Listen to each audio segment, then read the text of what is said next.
Purchase your tracks today.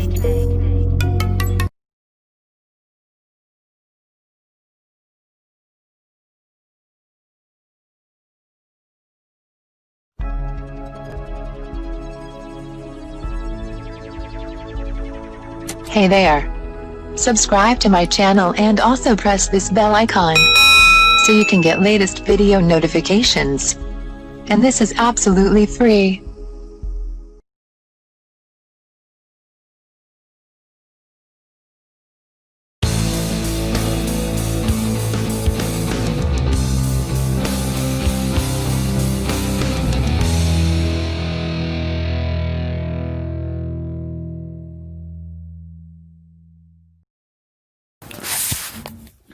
Henry ફાયોલના સંચાલનના 14 સિદ્ધાંતો. પ્રથમ સિદ્ધાંત છે શ્રમ વિભાજનનો સિદ્ધાંત. આ સિદ્ધાંત પ્રમાણે ધંધાકીય એકમમાં સંચાલકોએ કર્મચારીઓની કાર્યક્ષમતા વધારવા પર ભાર મૂક્યો છે. ઉત્પાદનના સાધનોનો ઇષ્ટતમ ઉપયોગ દ્વારા ઉત્પાદકતા વધી શકે છે અને આ માટે એકમના જે પણ કર્મચારીઓ છે તે કર્મચારીઓને એક વિશિષ્ટ કામની સોંપણી કરવામાં આવે છે.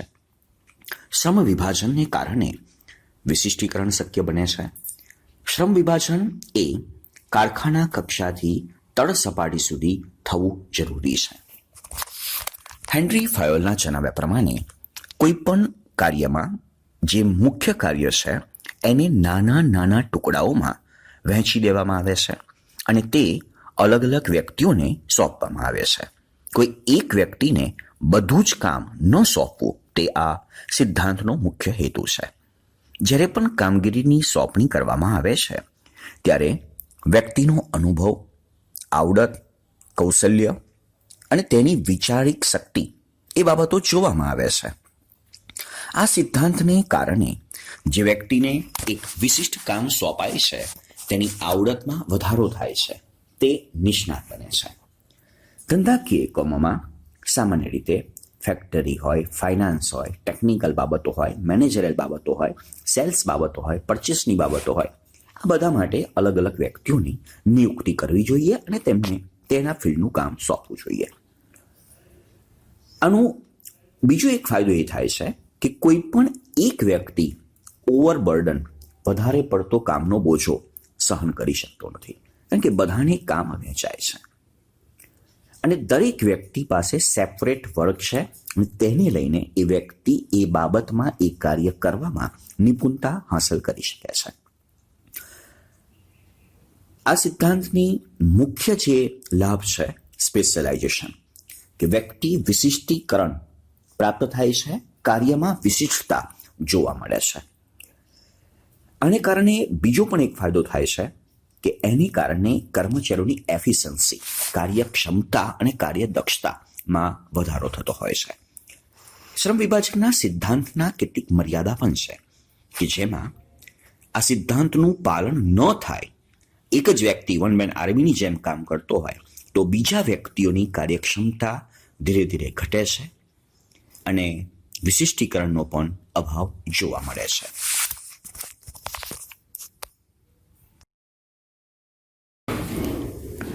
બીજો સિદ્ધાંત છે સત્તા અને જવાબદારીનો સિદ્ધાંત. સત્તા અને જવાબદારી એક સિક્કાની બે બાજુઓ છે. જવાબદારી વગરની સત્તા અને સત્તા વગરની જવાબદારી એ બંને અધૂરા છે. જ્યારે તાવેદારની કામ વિશેની કોઈ જવાબદારી સોંપવામાં આવે ત્યારે તે અંગેની સત્તા પણ આપવી જોઈએ.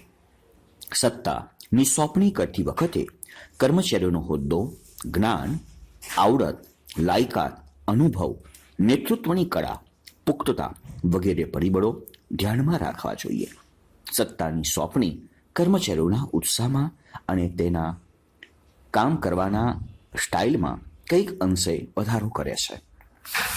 આ સિદ્ધાંત પ્રમાણે સત્તા એટલે કોઈ પણ નિર્ણય લેવાનો પાવર, જ્યારે જવાબદારી એટલે સોંપેલ કાર્ય પૂર્ણ કરવાની એક ફરજ.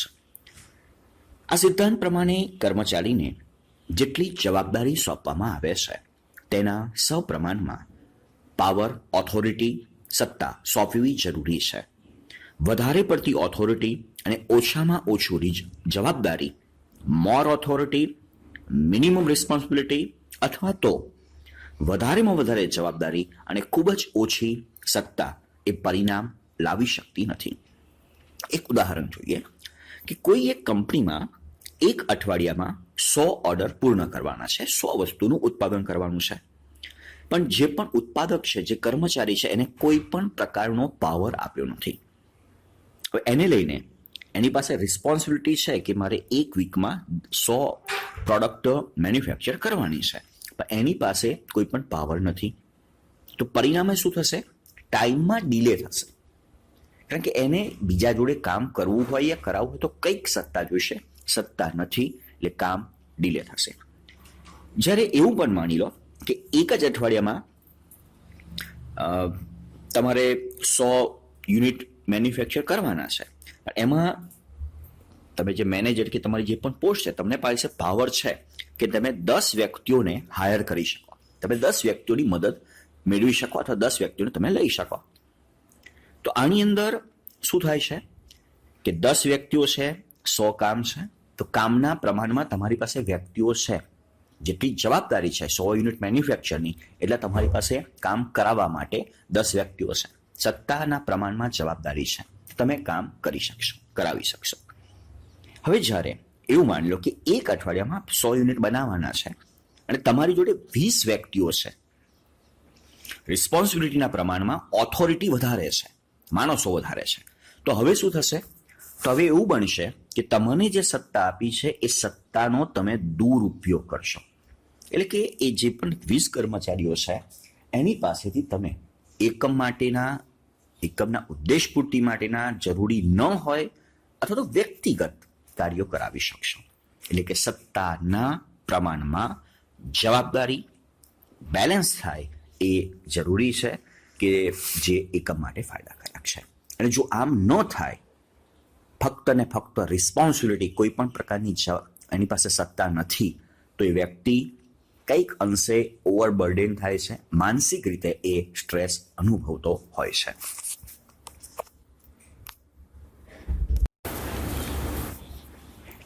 ત્રીજું છે શિસ્ત અંગેનો સિદ્ધાંત, ડિસિપ્લિન.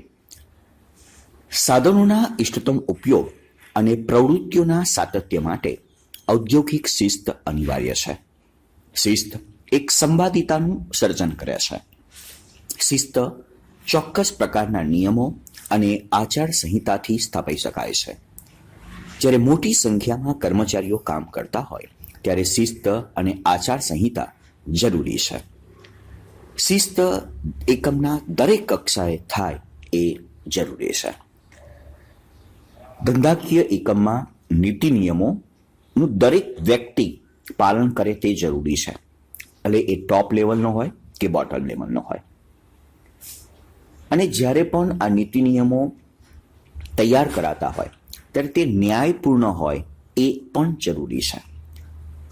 માત્ર આદેશો નહીં, પણ ઘણી બધી બાબતોમાં એનું પાલન થાય એ જરૂરી છે. દાખલા તરીકે કોઈ એક કંપની છે, એ કંપની જે પણ ઓર્ડરો લે છે એ આપે છે અથવા જે પણ કરારો કરે છે એનું પાલન કરે છે.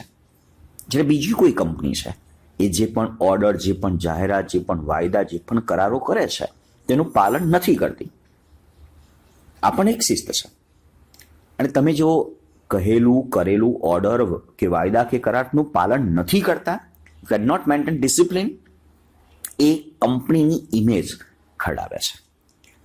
કંપનીમાં જ્યારે શિસ્તનું વાતાવરણ તૈયાર થતું હોય, પાલન થતું હોય, તો કંપનીમાં એક સિસ્ટમેટિક વર્ક ડિઝાઇન તૈયાર થાય છે. એક પ્રોફેશનલ અભિગમથી બધા કામ કરે છે.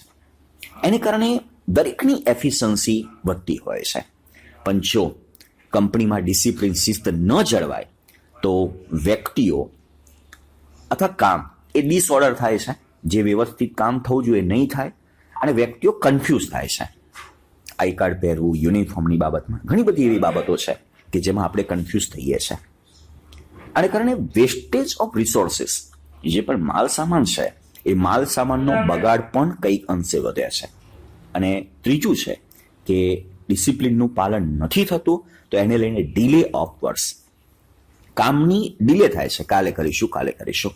એટલે કે કંપનીમાં રજા અંગેનો કોઈ એવો નીતિ નિયમ નથી કે મહિનામાં 1 રજા કે વર્ષે 12 રજા તમારે પાડવી હોય એટલી પાડો. તો અસર શી થશે? એમાં પેનલ્ટીનો કોઈ ડર નથી, જોબ જવાનો કોઈ ડર નથી, તો એ કામ ડીલે થશે. આમ ન થાય એટલા માટે પણ ડિસિપ્લિન હોવું જોઈએ. ડિસિપ્લિન માટે નીતિ નિયમો, આચારસંહિતા ઘડવી જોઈએ. ઘડ્યા પછી તેનો અમલ દરેક સપાટીના દરેક લોકો દ્વારા થાય તે જરૂરી છે.